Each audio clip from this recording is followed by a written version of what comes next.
Hello, welcome back to Planet 40k. Today we're reviewing another of the Lord of War options within the Necron Codex. Before we do guys, do me a favour and drop down any ideas for what sort of Necron videos you'd like the channel to cover.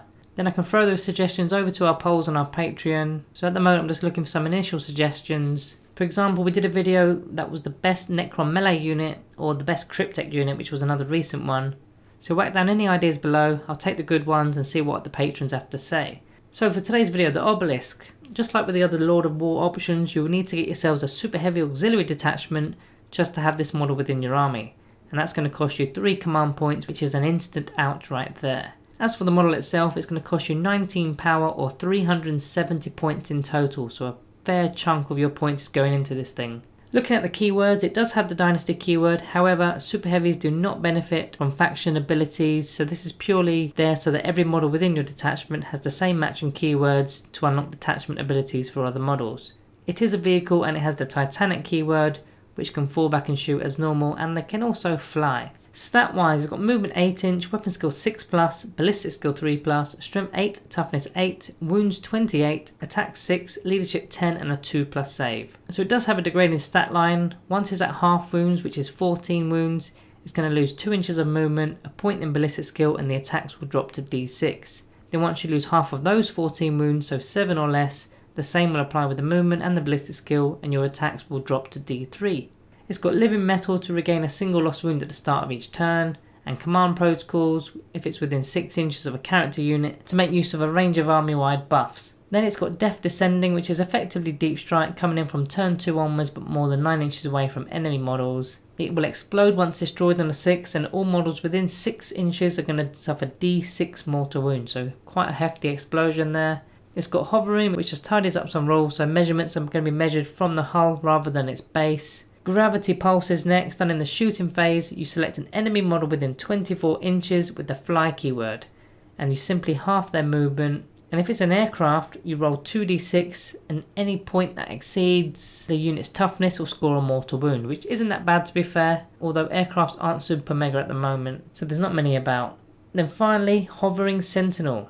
Done in the movement phase, if the model remains stationary then it upgrades its Tesla spheres to assault 6, strength 8 and 2 damage. So we may as well move straight into the weapons now so that we can revisit this ability and see what change it has. So the Obelisk is armed with 4 Tesla spheres. Each Tesla sphere is 24 inch, assault 4, strength 7 with no AP and 1 damage. And each single roll of a 6 creates 2 additional hits. So you can see from the ability that you gain a total of 8 additional attacks that will all get a +1 strength and a +1 damage. So definitely worth staying stationary, and you're going to get a combined total of 24 attacks at strength 8. Now with those 24 shots, you're hitting on 3, so averaging 16 hits with them, but those 6s are going to explode, so there should be roughly 4 6s in there, getting your attacks back to 24 hits. Versus toughness 4 or less, you only need 2s to wound, so you should achieve 20 wounds.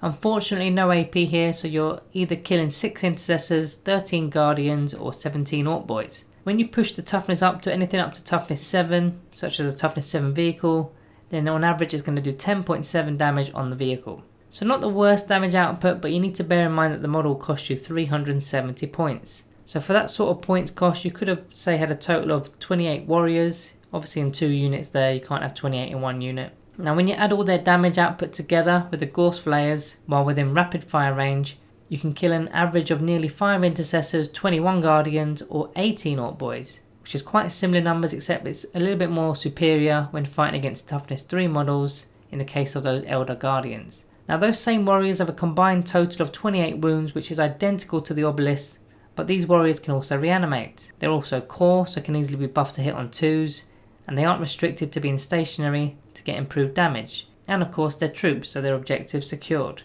They're not going to cost you 3 command points either. In fact, they're a core part of your detachment in most cases, as most detachments require troop choices. Even if those same warriors shot at a toughness 7 vehicle, they'll net your average of 6.2 damage. So as far as damage output goes, warriors and Obelisk almost do the same sort of thing, but warriors are much more flexible. Now I think it would have been kind of cool if this was some sort of transport vehicle, but when you compare it to the other Lord of War models, it's got no real niche. I mean, the Monolith has its big death ray, and it can actually deal some decent damage in combat as well, as it auto hits with the Port of Exile, and it can also be used as a method of transportation in inverted commas, with its Eternity Gate ability, bringing a core unit in that doesn't also restrict that core unit from being 9 inches away from enemy models either. The Tesseract Bolt has an in-run save, but it's also equipped with 4 Catan powers, so it's bringing mass damage every turn with those mortal wounds flying all over the place. The Silent King is obviously in its own league above all of these choices, so it's not even a comparison, he's just a beast. Now there is a few stratagems you can use to help this model. Firstly, there is Stellar Alignment Protocol, which will cost 2 CP due to it being a Titanic unit. Used in the command phase, you select a Necron vehicle model that has a wounds characteristic of 10 or more, then until the start of the next command phase, it's considered to have all of its wounds remaining for the purpose of determining what characteristic is on the profile. So this will ensure you can always move at 8-inch range, although you shouldn't really be moving, but more importantly you're going to be hitting on 3s even when you're bracketed. Next you've got Curse of the Pharaon for 3 command points, again due to being Titanic. When a Necron's vehicle model from your army is destroyed, do not roll to see if the model explodes, it auto explodes. So it's quite handy if there's a lot of units nearby, but it's 3 command points, it's expensive. Then you've got Malevolent Arcing for 1 CP, used in the shooting phase with your Tesla weapon. So after making the weapon's attacks, roll 1d6 for each other unit that is within 6 inches of that enemy unit. And on a 4+, that unit's going to suffer 1 mortal wound. So again, it's going to work quite well on units that are clumped together. So in conclusion, it's got a reasonably good amount of damage when it's stationary, in particular against infantry units, killing 6 intercessors in a single round of shooting. Makes this unit seem quite reasonable, but as we've established, others can do the same without having to buy a super heavy auxiliary detachment, which is a huge flaw for this unit, as well as those other Lord of War units. The Silent King is the only Lord of War from the Codex where you don't have to actually pay a fee because he's got the Supreme Commander keyword, but as for the other 3, it's a heavy price to pay in this edition, which almost makes it unusable. Again, it's got no niche, and it's only really an anti-infantry vehicle with lots of wounds. Now another example of anti-infantry, which is a vehicle we've got in the Codex, which is the Annihilation Barge. Now you could get 3 of these for 360 points, so you're saving 10 points. The barge has a better movement, it's got a combined total of 24 wounds, which is slightly less, but it's got quantum shielding. The range of the weapons is 36 inches, not 24, and they aren't limited to staying stationary for a better weapon profile. 3 of them have 30 shots with a twin Tesla destructor and 9 shots with a Tesla cannon. Against infantry that is toughness 5 or less, you've basically got 39 shots that you'll get a return on due to your Tesla 6s exploding. They'll kill almost 3 intercessors in a shooting phase, or 14 Orc Boys or Guardians. Now these numbers are slightly below what the Obelisk can do, but again you need to consider the advantages of the barges. Firstly, having 3 completely different units in different locations, possibly holding 3 objectives.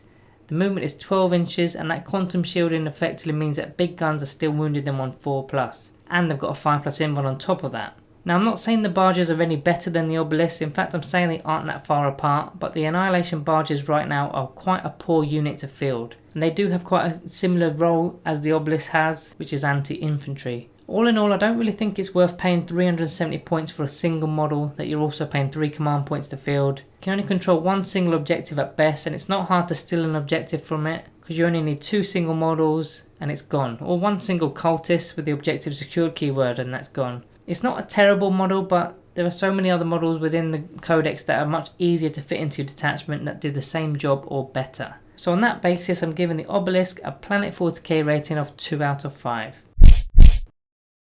I might even be slightly generous with that rating, but the damage output on infantry is okay, and it is a pretty tough nut to crack. Let me know your thoughts below. Was this too generous? And as always guys, drop a like on your exits, and sub if you are new and you want to see more Necron content here on Planet 40k. Don't forget to drop your ideas down below for any new content you want to see. Thank you all for watching, and I'll see you in the next one.